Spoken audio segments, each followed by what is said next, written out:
Hello दोस्तों, स्वागत है हमारे चैनल पे।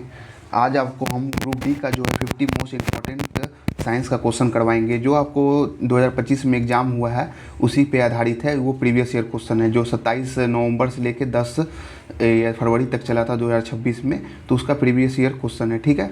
तो आपका हम उसी से 50 क्वेश्चन जो मोस्ट इंपॉर्टेंट है वो उसका हम आपको हर दिन क्लास लेंगे। मेरे पास इसमें जो ग्रुप डी में आपको 2500 प्लस क्वेश्चन पूछा गया था आपको 2025 वाला में, तो उसका हम आपको प्रैक्टिस करवाएंगे जो साइंस का, फिजिक्स, केमिस्ट्री, बायो का जो है आया हुआ था एग्ज़ाम में, ठीक है। तो चलिए शुरुआत करते हैं इस वीडियो को। शुरुआत करते हैं। कल 50 तक हम लोग कर लिए थे क्वेश्चन। आज हम लोग 51 नंबर क्वेश्चन से देखते हैं क्या कह रहा है। देखिए, सूक्ष्मदर्शी द्वारा अवलोकन की गई यूकैरियोटिक कोशिकाओं में दिखाई देने वाली 3 मुख्य घटक कौन सी है। तो इसका ऑप्शन आपको हो जाएगा ऑप्शन नंबर बी, प्लाज्मा झिल्ली, केंद्रक और कोशिका द्रव, ठीक है। तो ये आपको पूछा गया था, देख लीजिए 8/1/2026 के शिफ्ट में, ठीक है। फिर देखिए 52 नंबर क्या बोल रहा है, कौन सी घटना प्रासरण में कोशिका भित्ति की भूमिका को दर्शाता है। तो कौन सी घटना दर्शाता है, तो जीवित पादप कोशिका द्वारा जल त्यागने पर देखा जाने वाला जीव द्रव कुंचन, ठीक है। तो इसका ऑप्शन नंबर ए जो इसका राइट आंसर हो जाएगा, ठीक है। देखिए फिर 53 नंबर क्या बोल रहा है आपको, देखिए तंत्रिका कोशिकाओं में कोशिका काय से जुड़े कई छोटे शाखित भाग या प्रक्रिया होती है जिन्हें हम क्या कहते हैं। तो जिन्हें हम क्या कहते हैं, डेंड्राइट्स कहते हैं। ऑप्शन नंबर ए आपको राइट आंसर हो जाएगा, ठीक है।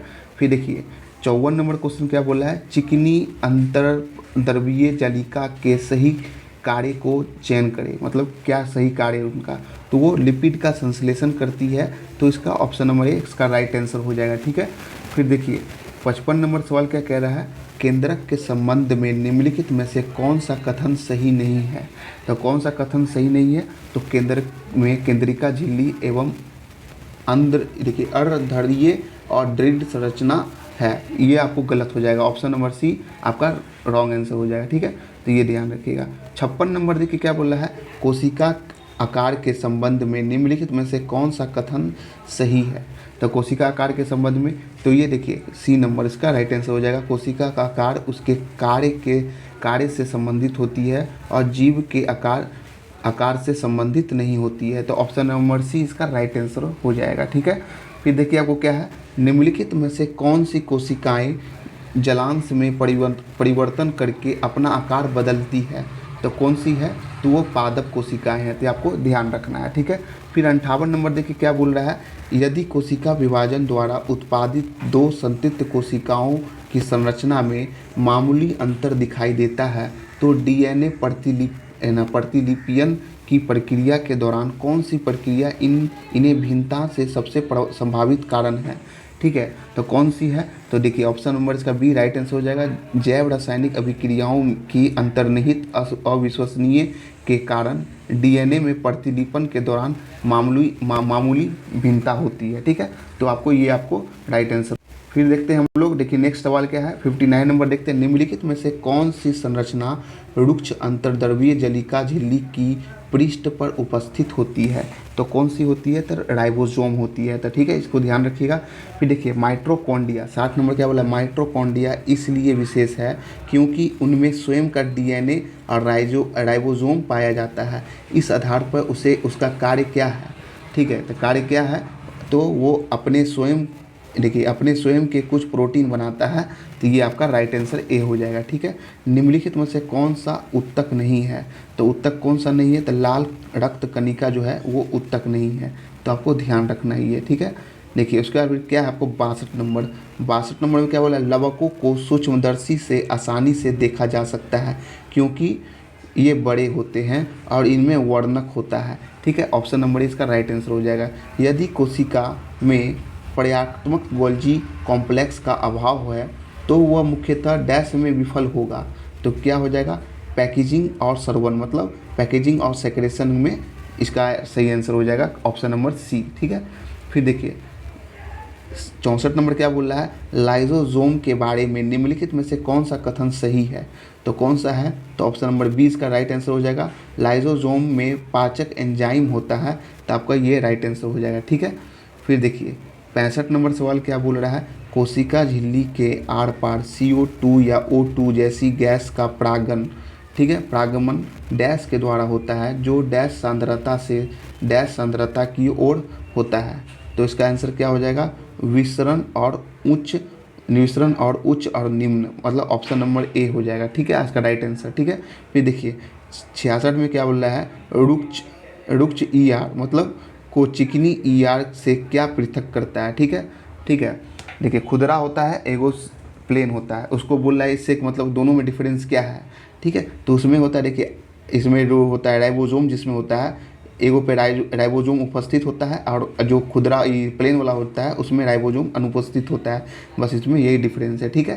तो ये ध्यान रखिएगा। फिर देखिए 67 में क्या बोल रहा है? गोल्जी उपकरण निम्नलिखित में से किस अंगक से संबंधित है? तो अंतर्द्रवीय जलिका से संबंधित है, ऑप्शन नंबर 20 का राइट आंसर हो जाएगा, ठीक है। फिर देखिए आप लोग 68 नंबर क्या बोला है? कोशिका में लाइसोसोम की भूमिका क्या होती है? तो क्या होती है? वह विजातीय पदार्थों का पाचन करता है, तो ऑप्शन नंबर इसका राइट आंसर हो जाएगा, ठीक है। 69 में क्या बोल रहा है? दृष्टीय केंद्र की पेशी तल्ले या अंतर्द्रवीय जलिका के प्रमुख कौनती जवाबदारी असते, क्या लिखा हुआ है हल्का, देखिए इसको हम देख लेते हैं, लग रहा है हल्का। देखिए 70 नंबर देखते हैं, कौन सा कोशिका अंगक पुटिकाओं में उत्पादन के भंडारण, संशोधन और पैकेजिंग का कार्य करता है? पैकेजिंग के लिए कौन बताया था आपको? तो गोल्जी कार्य करता है, तो आपको ये गोल्जी कॉम्प्लेक्स हो जाएगा, ठीक है। तो ये ध्यान रखिएगा, ठीक है। उसके बाद फिर देखिए इसमें 71 नंबर क्या बोला है? कौन सा कथन हाइड्रा जैसे जीवों में मुकुलन की प्रक्रिया को सही वर्णन करता है? तो कौन करता है? देखिए ऑप्शन नंबर 20 का राइट आंसर हो जाएगा। एक मुकुलन नियमित कोशिका विभाजन के कारण एक उभार के रूप में बनता है और परिपक्व होने पर अलग हो जाता है, तो ऑप्शन नंबर 20 का राइट आंसर हो जाएगा, ठीक है। देखिए 72 नंबर सवाल क्या कर रहा है? अमीबा में द्विखंडन के दौरान निम्नलिखित में से कौन सा अंगक सबसे पहले विभाजित होता है? तो कौन सा होता है? तो केंद्रक सबसे पहले विभाजित होता है, आपको ये ध्यान रखना है। देखिए 73 में क्या बोल रहा है? कौन सा विकल्प सामान्यतः न्यूरॉन का सबसे लंबा भाग होता है? तो तंत्रिका कक्ष, option number C right answer हो जाएगा। फिर देखिए 74 में क्या बोल रहा है? किसी जीव में कोशिका भित्ति का स्थान क्या होता है? तो वह किसी पादप कोशिका में प्लाज्मा झिल्ली के ठीक बाहर होता है, ठीक है। ऑप्शन नंबर डी इसका राइट आंसर हो जाएगा, ठीक है। फिर हम लोग देखते हैं 75 नंबर क्या बोला है? अमीबा में विखंडन की प्रक्रिया परिणाम स्वरूप डैश का निर्माण होता है। तो किसका निर्माण होता है? देखिए दो समान आकार की अनुवांशिक रूप से समान संतृप्त कोशिका का निर्माण होता है, ठीक है। तो ऑप्शन नंबर 1 इसका राइट आंसर हो जाएगा, ठीक है। फिर देखिए 76 में क्या बोल रहा है आपको?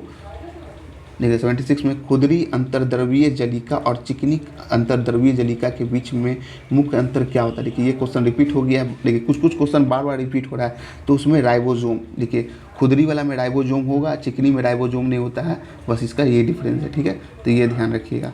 फिर देखिए इसमें देखिए 77 में क्या बोल रहा है?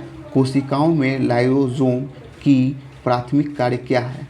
तो वह बाहरी पदार्थों और घिसे हुए कोशिका कंक का पाचन करता है, तो ऑप्शन नंबर 20 का राइट आंसर हो जाएगा, ठीक है। फिर देखिए 78 में क्या बोला है? निम्नलिखित में से कौन सा कथन अंतर्द्रवीय जलिका के बारे में गलत है? ठीक है, तो कौन सा गलत है? देखिए तो ऑप्शन नंबर 20 का सही आंसर हो जाएगा। अंतर्द्रवीय जलिका अपने अंदर अनुवांशिक सामग्री को संग्रहित करता है, जो कि गलत है, तो आपको ऑप्शन नंबर 20 का राइट आंसर हो जाएगा, ठीक है। तो ये ध्यान रखिएगा। फिर देखिए 79 नंबर क्या बोल रहा है? निम्नलिखित में से किस कण की उपस्थिति के कारण मतलब रफ इंडोप्लाज्मिक रेटिकुलम सूक्ष्मदर्शी से देखने पर आपको रुक्ष दिखाई देती है, ठीक है। तो कौन सा? तो आपको राइबोसोम, तो उसमें राइबोसोम दिखाई देगा, ठीक है। तो आपको ये ध्यान रखना, ऑप्शन नंबर सी इसका राइट आंसर हो जाएगा, ठीक है। 80 में क्या बोला? 1831 में किसने पहली बार केंद्रक को कोशिका अंगक के रूप में वर्णित किया था? किसने किया था? तो वो आपको रॉबर्ट ब्राउन थे, ऑप्शन नंबर डी आपको राइट आंसर हो जाएगा, ठीक है। देखिए उसका 81 में है यूकैरियोटिक कोशिका के कोशिका द्रव में पाए जाने वाले सूक्ष्म नलिकाकार संरचना के नेटवर्क को क्या कहते हैं? तो वो आपको अंतर्द्रवीय जलिका कहते हैं। ऑप्शन नंबर डी इसका राइट आंसर हो जाएगा। ठीक है, देखिए कौन सा जीव उत्तक का उदाहरण नहीं है? तो कौन सा नहीं है? तो न्यूरॉन जो है उसका उत्तक का उदाहरण नहीं है। ठीक है, 83 में क्या बोल रहा है? किन कोशिकाओं में लवक अनुपस्थित होती है? लवक बोल रहा है किसमें अनुपस्थित होती है? तो पेशी कोशिकाओं में अनुपस्थित होती है। तो आपको ये ध्यान रखना है। ठीक है, फिर देखिए चलिए 84 नंबर देख रहे हैं क्या बोल रहा है? दिए गए कथनों को पढ़कर सबसे उपयुक्त विकल्प को चयन कीजिए। ठीक है, देखिए ईस्ट कोशिका से निकलने वाला छोटा बल्ब जैसे प्रक्षेपण मुकुलन कहलाता है। या दूसरा में क्या बोला है? मुकुलन का निर्माण श्रृंखला ईस्ट की मुकुलन प्रक्रिया में पाई जाती है। तो बताइए कौन सा सही है? देखिए इसमें क्या होगा? कथन ए और कथन बी इसका दोनों सही है। ठीक है, तो आपको ये ध्यान रखना है। ठीक है, देखिए उसके बाद फिर हम लोग चलते हैं नेक्स्ट क्वेश्चन पे। 85 क्या बोल रहा है? देखिए निम्नलिखित में से कौन सा विकल्प अमीबा में पोषण प्रक्रिया को सर्वोत्तम वर्णन करता है? तो कौन करता है? देखिए ऑप्शन नंबर ए इसका सही हो जाएगा। अंतन ग्रहण होता है, उसका पाचन होता है, उसका अवशोषण होता है, फिर बाहरी क्षेपण होता है। तो आपका ए जो है राइट आंसर हो जाएगा। ठीक है, 86 में क्या है? न्यूरॉन के किस भाग में केंद्रक और कोशिका द्रव्य होता है? तो कौन सा भाग? तो कोशिका काय में, मतलब सेल बॉडी में होता है। ये ध्यान रखिएगा। ठीक है, देखिए केंद्रिका विभाजन के बाद कोशिका द्रव्य के विभाजन के लिए प्रयुक्त शब्द क्या है? तो आपको साइटोकाइनिन्स है। ठीक है, कोशिका विभाजन साइटोकाइनिन्स में ही होता है। ठीक है, तो आपको ये ध्यान रखना है। ठीक है, फिर देखिए 88 नंबर क्या बोल रहा है आपको? प्लाज्मा झिल्ली को हम लोग सेलेक्टिव परमेबल मेम्ब्रेन क्यों कहते हैं? तो देखिए क्यों कहते हैं? यह केवल कुछ पदार्थ को ही पार करने देती है और कुछ को रोकती है, इसलिए हम लोग उसको सेलेक्टिव परमेबल मेम्ब्रेन कहते हैं। ठीक है, तो ये ऑप्शन नंबर सी इसका राइट आंसर हो जाएगा। ठीक है, फिर देखिए हम लोग क्या कहते, फिर देखते हैं 89 नंबर सवाल क्या बोल रहा है? बहुकोशिकीय जीव में कोशिका के आकार और आमाप में बहुत अधिक भिन्नता होती है, जिसे जीव डैश कहते हैं। तो उसे विभिन्न कोशिकाओं द्वारा भिन्न कार्य करने पर अधिक कुशल होता है। ऑप्शन सी इसका राइट आंसर हो जाएगा। ठीक है, देखिए निम्नलिखित कोशिकाओं में किस कोशिका को एक छोर पर डेंड्राइट्स होते हैं? एक छोर पर डेंड्राइट्स होते हैं। ठीक है, तो किस में होते हैं? तो न्यूरॉन्स में। ठीक है, तो आपका ऑप्शन नंबर 1 राइट आंसर हो जाएगा। ठीक है, फिर देखिए 91 क्या बोला है? तंत्रिका कोशिका के संबंध में निम्नलिखित में से कौन सा कथन गलत है? तो देखिए इसका ऑप्शन नंबर डी हो जाएगा। तंत्रिका कोशिका में केंद्रक का अभाव होता है, जो कि गलत है। केंद्रक इसमें होता है। ठीक है, तो ध्यान रखिएगा। देखिए उसमें क्या है? 92 नंबर चयनात्मक वही सिलेक्टिव मेम्ब्रेन के बारे में के माध्यम से जल के विसरण को डैश कहते हैं। तो क्या कहते हैं? तो हम लोग ऑस्मोसिस कहते हैं या प्रासरण कहते हैं। ठीक है, तो आपको ये ध्यान रखना है। देखिए 93 में क्या बोला है? निम्नलिखित में कौन सा जीव द्विखंडन द्वारा प्रजनन करता है? देखिए अभी कुछ देर पहले भी ये सवाल पूछा गया था, तो अमीबा। और ऊपर में जो ये भी सवाल जो था आपको ये रिपीट हुआ है। देखिए ये भी अभी ऊपर ही बताएं आपको। ठीक है, तो ये भी आपको रिपीट हुआ है। ठीक है, उसके बाद फिर देखिए उसके बाद फिर आपको कौन सा ये अमीबा हो गया। फिर 94 नंबर सवाल देखते हैं। अमीबा जैसे जीव में प्रजनन की अलैंगिक विधि निम्नलिखित में से कौन सी है? तो किसके कौन सी विधि है? तो द्विखंडन। देखिए फिर क्वेश्चन को घुमा रहा है, पर क्वेश्चन सेम आपको यही क्वेश्चन बार बार पूछ रहा है। ठीक है, तो देखिए क्वेश्चन बहुत बार रिपीट भी हुआ है। देखिए जब विभिन्न आकार के प्याज के वल्वों को सूक्ष्मदर्शी से देखा जाता है तो सभी में समान आयताकार संरचनाएं दिखाई देती है। इससे सिद्ध होता है कि सभी सजीव कोशिकाओं से बने होते हैं। ठीक है, ऑप्शन नंबर डी इसका राइट आंसर हो जाएगा। देखिए 96 में क्या बोला? निम्नलिखित में से कौन सी जीव प्रजनन में बहुखंडनीय मोड के माध्यम से गुणन करता है? तो कौन करता है? प्लाज्मोडियम। ठीक है, तो ऑप्शन नंबर डी इसका राइट आंसर हो जाएगा। ठीक है, देखिए एक कोशिकीय जीव का समान अनुवांशिक सामग्री वाले 2 बार संतृप्त कोशिकाओं में विभाजन को निम्नलिखित में से क्या कहते हैं? तो हम लोग बाइनरी विखंडन कहते हैं। ऑप्शन नंबर डी इसका राइट आंसर हो जाएगा। ठीक है, देखिए उसके बाद फिर क्या आपको 2 न्यूरॉन के बीच के अंतराल को क्या कहते हैं? तो हम लोग इसके सिनेप्स कहते हैं। ऑप्शन नंबर बी इसका राइट आंसर हो जाएगा। ठीक है, देखिए फिर 99 में क्या है? किस प्रक्रिया के परिणाम स्वरूप 2 समान संतृप्त कोशिकाओं का निर्माण होता है?